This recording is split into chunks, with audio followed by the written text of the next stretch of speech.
लेके चला जाए। आलिमी साहब रात को 2 बजे जब फोन आया तो मैंने वापस बैक टेलीफोन किया अल्लामा मेहताब जियाई साहब। जब टेलीफोन किया तो एक बच्चा उठाया, उसने जवाब दिया कि जो फोन कर रहे थे उनका इंतकाल हो गया।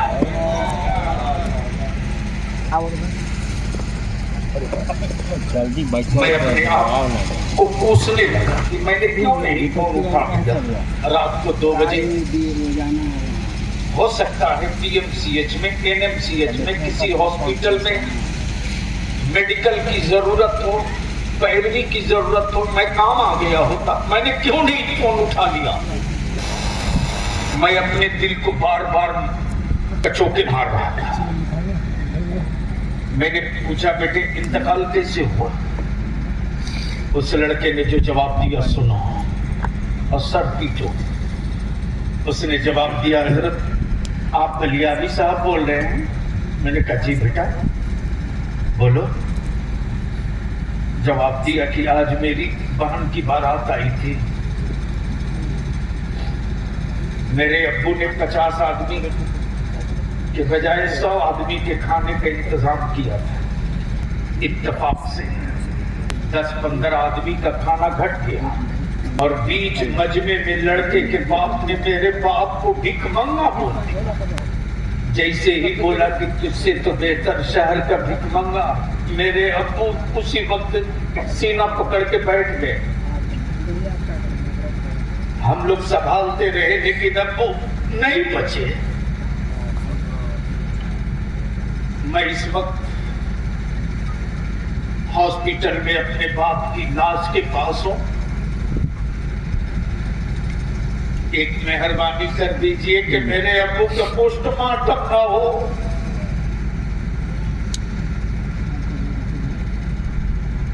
मेरी बहन भी सीरियस हो गई है, पता नहीं मेरी बहन भी बचेगी कि नहीं बचेगी। तब मैंने कौमी इत्तेहाद मोर्चा के नौजवानों को फोन करके कहा कि जाओ बेटे देखो, जहां बारात आई थी वहां डस्टबिन में देखो क्या हाल है। बच्चों ने जाकर जो देखा तो फोन किया हजरत गोश्त और रोटी और चावल इतना फेंका हुआ है कि अगर ये खाना नुकसान न किया गया होता तो अब भी कम से कम 40 आदमी खाना खा सकता था। मैं अपने नौजवानों से भीख मांगता हूं, हमारे उलमा अपना प्रोग्राम छोड़, अपना जलसा छोड़कर, अपने किराया भाड़ा से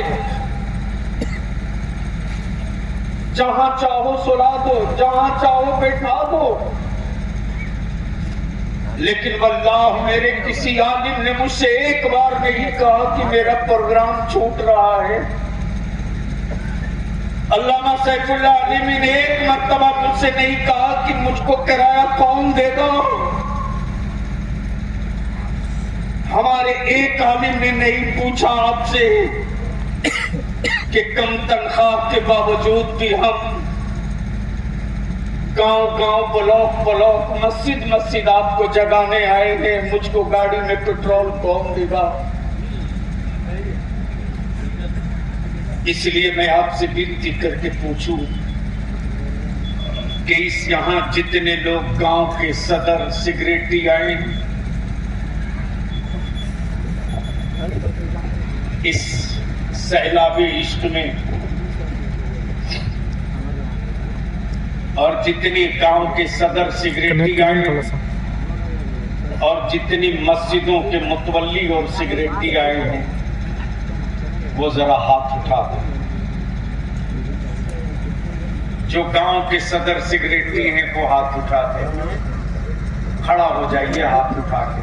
सिर्फ गांव के सदर सेक्रेटरी खड़ा हो, सदर सेक्रेटरी खड़े हो जाइए। किसी भी कमेटी अंजुमन के हों, पंचायत के हों, वो खड़े हो जाइए। सदर सेक्रेटरी, पंचायत के, गांव के, अंजुमन के सदर और सेक्रेटरी जो है वो खड़े हो जाए। अंजुमन Islahul Muslimeen, Muharram Intezamia committee, Tanzeemul Ansar, Anjuman Islamia Ashfi committee, Noor Hussain committee, Karbala Hussain committee, Madrasa Gausia और जितनी भी कमेटियाँ उनके जो सदर सेक्रेटरी खड़े हो जाए। बस खड़े रहिए, हाथ उठा दीजिए ताकि लोग देख लें आप किस गांव के सदर सेक्रेटरी। एक मरतबा जरा अपनी जगह घूम के चारों तरफ दिखा दीजिए, चारों तरफ दिखा दीजिए, अपने को घूम के चारों तरफ दिखा दीजिए ताकि आप जो सदर सेक्रेटरी है वो खड़ा हो। बाबू बाकी बैठो, ऐसा नहीं करो, आप मेरा मिशन मत खत्म करो प्लीज बेटा, ऐसा नहीं करो। जो गांव के सदर सेक्रेटरी वो खड़े रहिए, 1 मिनट के लिए खड़े रहिए, दोनों हाथ उठा के, दोनों हाथ उठा के खड़ा रहिए। गांव के सदर सेक्रेटरी, बहुत में सैकड़ों की तादाद, ये गांव के जो सदर सेक्रेटरी हैं उनसे मैं पूछना चाहता हूँ, उनसे मैं पूछना चाहता हूँ, जो गांव के सदर सेक्रेटरी हैं जो हाथ उठाकर खड़े हैं, उनसे मैं पूछना चाहता हूँ, हर ब्लॉक से आए हैं, उनसे मैं पूछना चाहता हूँ कि ये जहेज और डिमांड और बारात खत्म होना चाहिए कि नहीं? होना चाहिए। जोर से बोलिए, खत्म होना चाहिए कि नहीं? धीरे बोलना, जोर से बोलो, खत्म होना चाहिए कि नहीं? आप लोग साथ देंगे? ये सदर सेक्रेटरी अंजुमनों के और गांव के मुतवल्ली और मस्जिदों के सदर सेक्रेटरी बताने जोर से कि खत्म होना चाहिए। अरे जोर से बोले, खत्म होना चाहिए। साथ देंगे, साथ देंगे, पक्का पक्का पक्का। तो आज कौन सा दिन है?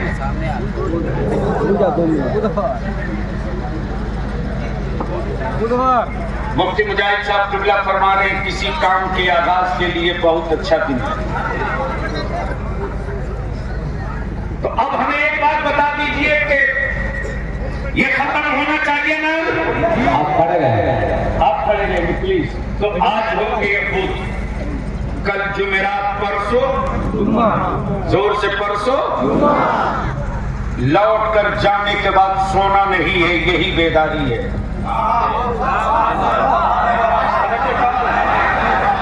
बोलो बोलो, चारों तरफ से, चारों तरफ से, चारों तरफ से।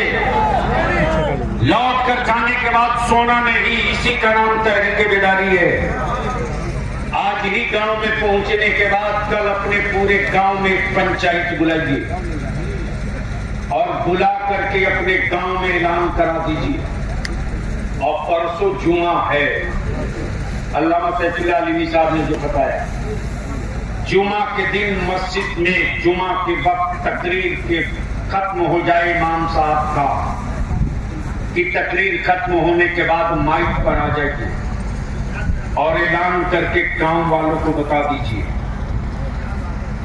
शहर वाले अपने अपने मस्जिद और अपने अपने मोहल्ले की मस्जिदों में जुमा के दिन ये ऐलान करके बता दीजिए कि हमारे मोहल्ले, हमारे गांव, हमारी पंचायत में तय कर लिया गया, गांव वालों अगर तुमने अपनी बेटी की शादी में डीजे, बाजा, पटाखा, तमाशा, बैंड पार्टी, नाच वाली बारात के साथ दूल्हा बुलाओगे तो उस दूल्हे का निकाह मेरे गांव, मेरे मोहल्ले की मस्जिद का इमाम नहीं पढ़ाएगा।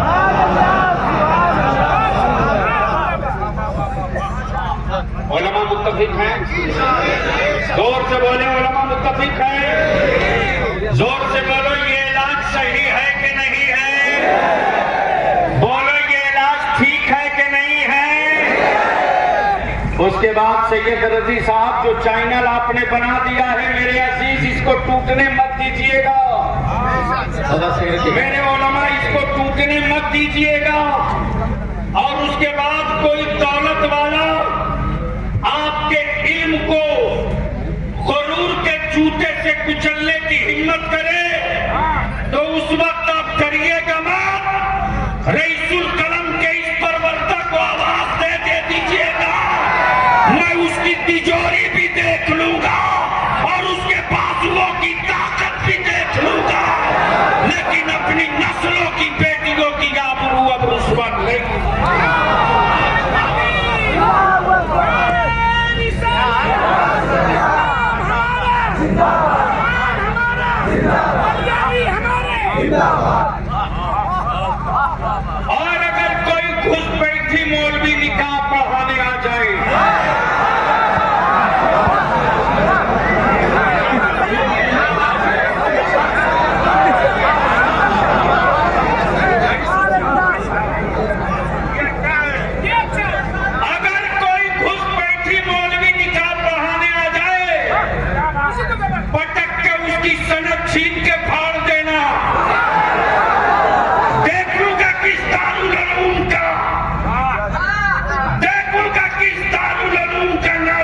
दूसरी सनद जारी करेगा।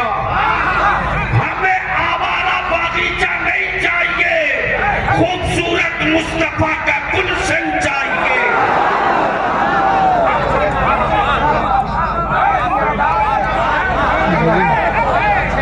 एक बार सारा मजमा मदीने की सरकार को आवाज दे लो, मुट्ठी बांध कर ऊपर से लेकर नीचे तक, लब्बैक या रसूल अल्लाह। जोर से आवाज लगा ईमान वाला, जोर से लब्बैक या रसूल अल्लाह, लब्बैक या रसूल अल्लाह, लब्बैक या हबीब अल्लाह। नीचे कर समझो चावल में आज कुछ हमारा लोगों ने मेरे नबी की तौहीन के लिए सुपारी ले रखी है। प्लीज मदद करें उलमा इकराम, पीछे से मेरी मदद करें, मदद करें। अब तक आप जलसों में जाते थे, आज आपने जलसा बुलाया है, मेरी कौम चल के आई। हुकूमत में बैठने वालों आंखें फाड़ के देख लो, तुम्हारे दिल तुम्हारे मन में आतंकवाद है। मुस्तफा की सुन्नत वाली दाढ़ियों में आतंकवाद नहीं हो सकता।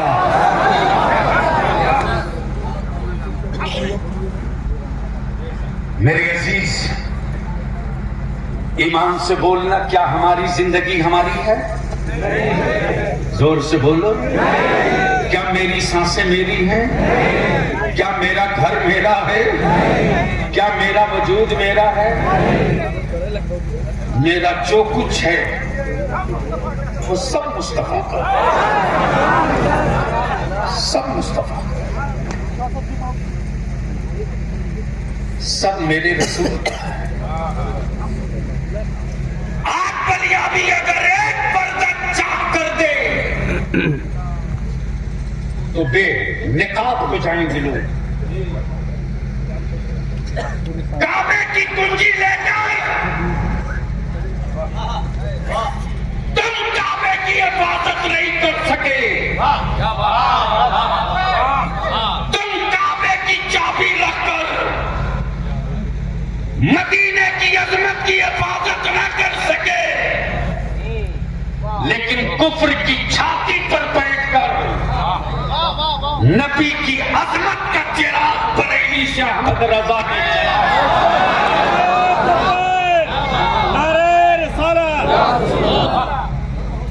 मेरे रसूल की तौहीन करना लोगों का पेशा बन गया। जिस छुछुंदर बंदर को देखो वही पत्थर मारता। मौलाना कुतुबुद्दीन गवाह आपके इदारे शरीया के नायब काज़ी शरीयत, इस तहरीक का मजबूत पीलर भी मुहर्रिर हजरत अल्लामा मुफ्ती गुलाम हुसैन सकाफी, इसी रांची में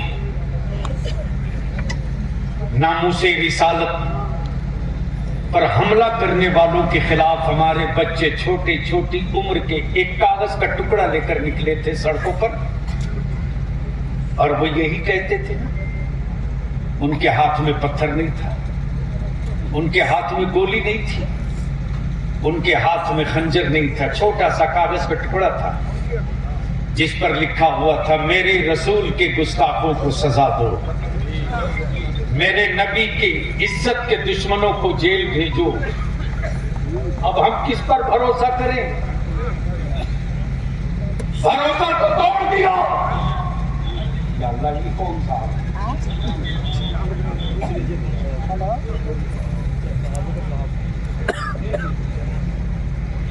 हमने वर्दी पर भरोसा किया, हमने सेकुलरिज्म पर भरोसा किया, हमने धर्मनिरपेक्ष लोकतंत्र पर भरोसा किया, लेकिन 75 साल में जब बाप दादा ने फटी लुंगियों में कांच बांधकर बनता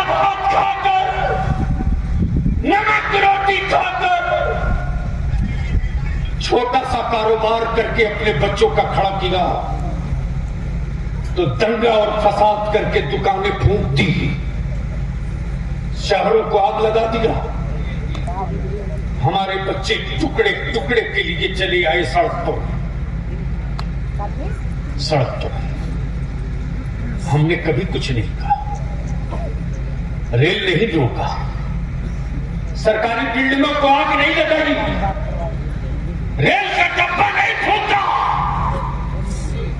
लेकिन हमारे बच्चे निकले थे, मेरे रसूल के गुस्ताखों को जेल भेज दो, तो वर्दी पहने हुए रांची में इसी झारखंड सरकार की वर्दीधारी गुंडे, सरकारी गुंडे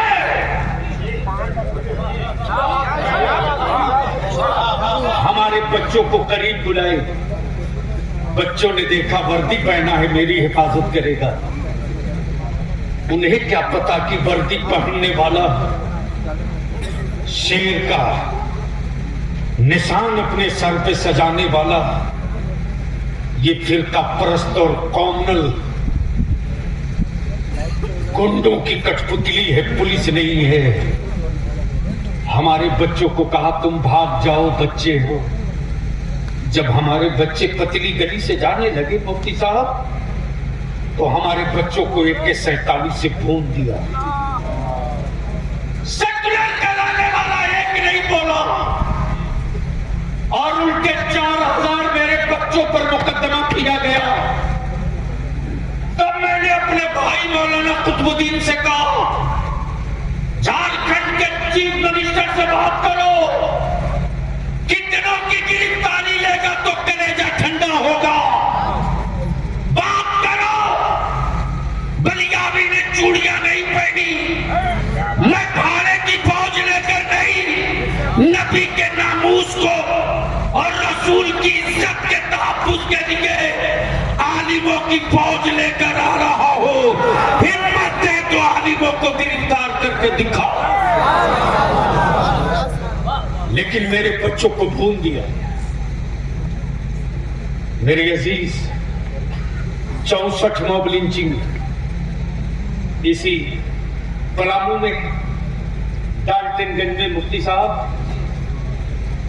आलम ये था कि 66 उर्दू स्कूल थे। कितने?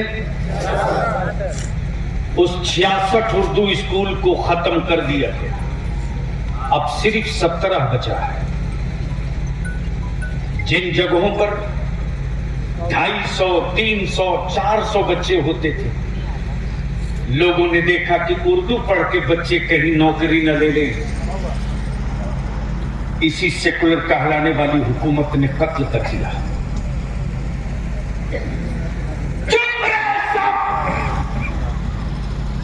एक आवाज विधानसभा में नहीं निकली, एक आवाज नहीं निकली कि उर्दू को क्यों खत्म कर रहे हैं। खत्म हो गई। अरे हमारे बच्चों की किस्मत बना दिया। मुर्गी की दुकान खोलो, पंचर की दुकान खोलो। मेरे बच्चों का मुकद्दर बन गया। टाइल्स घीसो, मार्बल लगाओ। मेरे बच्चों का मुकद्दर बना दिया कि तुम मजदूरी करो, सेंटरिंग की कांटी ठोको, तख्ता ठोको। तुम्हारे बेटे DSP, SP, DM, collector, DC नहीं बनेंगे तो इदारे शरिया ने भी अब कसम खा लिया है। मेरे उलमा ने भी अहद कर लिया है, हम हुकूमतों की खैरात और टुकड़े नहीं मांगेंगे। हम 5 साल तक जहेज की लानत को दफन करके उसी पैसे को बचाकर अपनी औलादों को पढ़ाएंगे। बोलो, अगर 5 साल तक हमने मेहनत कर दिया इस काम पर, तो 6ठे साल में रिजल्ट आ जाएगा कि नहीं आएगा? जोर से बोलो, आएगा कि नहीं आएगा? अल्लामा मुजाहिद साहब, लोहरदगा में अभी हमारा SP है एक नौजवान, आप लोगों ने देखा हारिस बिन जमा इसी गुमला का, उसके बाप दादा का आबाई वतन सिवान है। जैसे ही उन्होंने कहा कि मैं स्टेज पर आना चाहता हूं, मौलाना कुतुबुद्दीन ने मुझको बताया कि वो आना चाहते हैं। मैंने कहा डीसी को भी बुला दीजिए, ताकि जो मेमोरेंडम हमको देना है बाद में स्टेज ही पर अपना वो प्रस्ताव हवाले कर दो। अमित कुमार सिंह एसडीओ डीसी के प्रतिनिधि बनकर आए। एसपी जैसे ही आया अपने को रोक न सका, गले लग गया। और गले लगते ही वे जानते हैं अल्लामा क्या कह रहे हैं कि बचपने से आपको सुनते रहा, पहली बार देख रहा। अरे तेरा बलिया भी तो रो भी नहीं सकता है चौराहे पर, कहीं दुनिया बुज़दिल न समझ ले। लेकिन इस दिल को कहां कब तक समझाओ? औलादे मेरी है, जख्म मेरे बच्चों को लग रहा है। भाई मेरी औलादे हो रही है, दवा कौन देगा? दवा आपको तलाश, दवा आपको ढूंढनी। अल्लामा सैफुल्लाह अलीवी साहब ने बताया तहरीक की देन है, एक धक्का मारे, सिर्फ एक धक्का। और बिहार हुकूमत को भी कह दिया है कि आपने जातीय आधारित सर्वे कराकर क्लियर कर दिया, जिसकी जितनी संख्या भारी।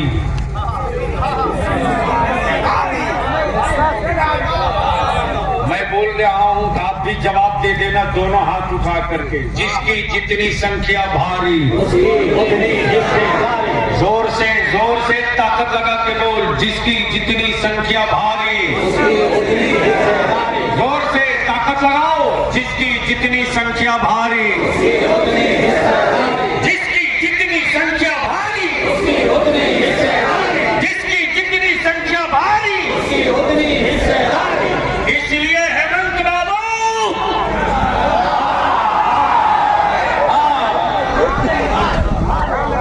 अब तक राजनीतिक पार्टियों के वर्करों से पल्ला पड़ता था, अब मुस्तफा के वारिस से पल्ला पड़ गया है। दुनिया का कोई सिक्का नहीं जो इन्हें खरीद ले, जो बाजारे मुस्तफा में बिक चुका है, उसकी कोई कीमत नहीं लगा सकता।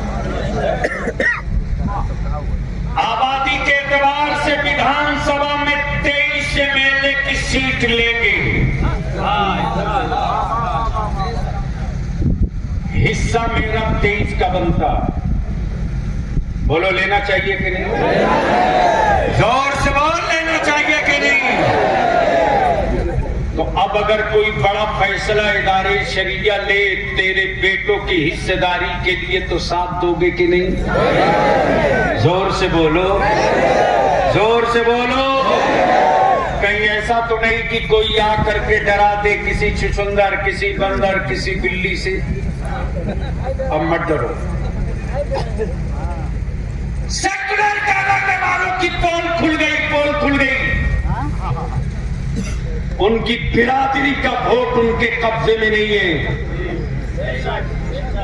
मुसलमानों के वोट पर सत्ता में राजा बनने वालों, मुसलमानों ने भी तय कर लिया है कि अब अपने बच्चों को भीख का कटोरा नहीं देंगे, सत्ता की चाबी देंगे। उर्दू दफन हो गई। एक बार नहीं, कई बार अदालत शरीयत से मौलाना कुतुबुद्दीन नाज़िम आला ने हेमंत सरकार को मेमोरेंडम देकर कहा मदरसा बोर्ड कायम करो। 592 मदरसे जिसका कैबिनेट हो गया उसको मंजूरी देकर इमदादी बनाओ।